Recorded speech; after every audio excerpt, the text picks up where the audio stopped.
Mingəçevir Dövlət Dram Teatrı bu günlərdə müjdəli xəbər alıb. Belə ki, teatrın 3 aktyoru dövlət başçısı tərəfindən mükafatlandırılıb. Mingəçevir Dövlət Dram Teatrını yaşayan canlı əfsanəsi, xalq artisti Ella Yaqubova Azərbaycan Respublikasında mədəniyyətin və elmin inkişafında göstərdiyi xidmətlərə görə prezident fərdi təqaüdünə layiq görülüb. Təcrübəli və tanınmış səhnə ustaları olan İbrahim Salamov və Paşa Salmanov isə səhnə fəaliyyətindəki uğurlarına görə prezident mükafatı ilə təltif olunub.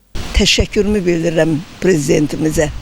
Çünki bu mənim üçün böyük fəxarətdir, qürur hissidir. Mənim yetirmələrim bugün teatrda fəaliyyət göstərirlər.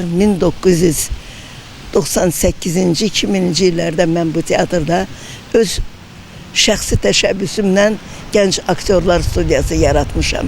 Və bugün o studiyadan bəhrələnən gənclər, istedada nail olan gənclər səhnədə fəaliyyət göstərirlər. Qeyd edək ki, xalq artisti Ella Yaqubova Azərbaycan, Türkiyə və Moldova filmlərində və seriallarında uğurlu rollar ifa edib. O cümlədən Xoca filmində şəhid anası obrazını oynayıb. Könül Kazımova, Rahim İbrahimoğlu bugün informasiya proqramı üçün.